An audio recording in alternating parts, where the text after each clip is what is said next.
మల్క కొమరయ్య గెలిచారు. ఇదే విషయం మీద మనతో మాట్లాడడానికి అటు అదే వర్తకు చెందినటువంటి ఆర్మూర్ ఎమ్మెల్యే పైడి రాకేష్ రెడ్డిని ఒక్కసారి ఆయనతో మాట్లాడించేటువంటి ప్రయత్నం.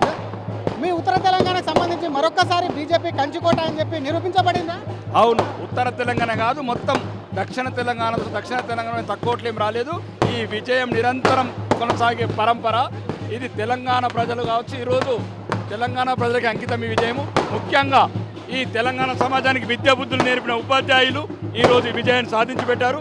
ఆ ఉపాధ్యాయులకు పాదాభివందనం తెలుపుకుంటూ రాబోయే రోజులలో ప్రతి ఎన్నిక కూడా కాషాయ జెండాను ముద్దాడుతుంది తెలంగాణ ప్రాంతం.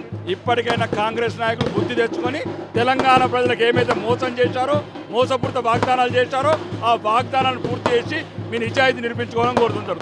అటు కాంగ్రెస్ మీద వ్యతిరేకత ఓటు వేశారనుకుంటున్నారా? బీజేపీ మీద నమ్మకంతో వచ్చినాయి? బీజేపీ మీద నమ్మకం, నరేంద్ర మోడీ గారి నాయకత్వం మీద నమ్మకం. తెలంగాణ ప్రజల ఈరోజు భారతీయ జనతా పార్టీ మీద పెట్టుకున్న నమ్మకానికి ఎన్నికల నిదర్శనం.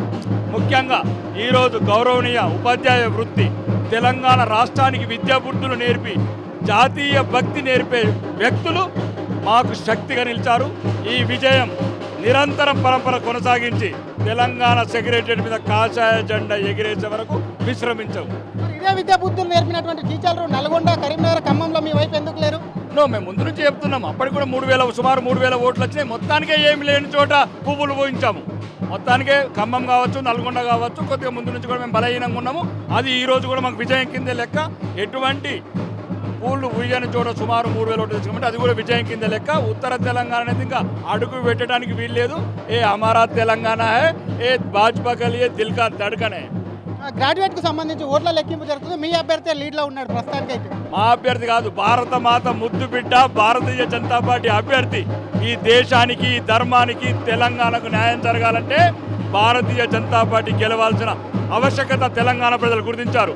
ఈ మోసగారి ఈ యనుమల రేవంత్ రెడ్డి మాట్లాడే అబద్ధాల కోరు రాజ్యాంగాన్ని అవమానించి, దేశాన్ని అవమానించి, గౌరవనీయ ప్రధానమంత్రిని అవమానించి, అన్ని వ్యవస్థలను అవమానించిన ఈ యనుమల రేవంత్ రెడ్డికి ఇది తగిన గుణపాఠం తెలంగాణ ప్రజలకు.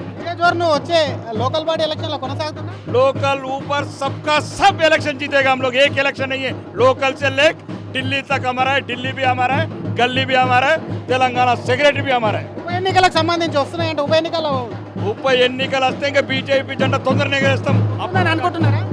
రావాలని కోరుకుంటున్నాం. తెలంగాణ ప్రజల నిర్ణయం మళ్ళీ చెప్పాలని కోరుకుంటున్నాం. ఈ మోసగారి ప్రభుత్వం, అబద్ధాల ప్రభుత్వం, తెలంగాణ ప్రజలు నట్టేట ముంచిన ప్రభుత్వంకు తగిన గుణపాఠం చెప్పాలంటే తెలంగాణ ప్రజలు 1000 కళ్ళతో ఎదురు చూస్తున్నారు. ఇది ఒకవైపు ఖచ్చితంగా కూడా అంటే ఉప ఎన్నికలు తెలంగాణలో రాబోతే వాటిలో కూడా గెలుస్తాం. ఉత్తర దక్షిణ తెలంగాణ సంబంధం లేకుండా అన్ని చోట్ల కూడా బీజేపీ విజయం సాధిస్తుంది. కాబట్టి గెలుపు ఏదైతే ఉందో ఒకవైపు కాషాయ పార్టీ కూడా పట్టం కడుతున్నారు. ప్రజలు కాషాయ పార్టీ వైపు నడుస్తున్నారనడానికి నిదర్శనం అని చెప్తుంటే గ్రాడ్యుయేటే కాదు, వచ్చేటువంటి అటు లోకల్ బాడీ ఎన్నికలు కావచ్చు, ఉప ఎన్నికలు ఏ ఎన్నికలైనా బీజేపీ పక్షాన కూడా ప్రజలు ఉండేందుకు సిద్ధంగా ఉన్నారు. ఇదంతా ఇప్పుడు ఉన్నటువంటి ప్రభుత్వం మోసగాడి ప్రభుత్వం. వీళ్ళని నమ్మేందుకు వీళ్ళేది ప్రభుత్వాన్ని తరిమి కొట్టడం ఖాయమని కూడా ఎమ్మెల్యే పైడి రాకేష్ రెడ్డి ఫైర్ అవుతున్నారు. కెమెరామ్యాన్ శివతో శ్రీధర్, RTV హైదరాబాద్. మరిన్ని వీడియోస్ కోసం ఛానల్ ని సబ్స్క్రైబ్ చేయండి. లేటెస్ట్ అప్డేట్స్ కోసం వాట్సాప్ ఛానల్ ని ఫాలో అవ్వండి. ఆ లింక్ డిస్క్రిప్షన్ లో ఉంది.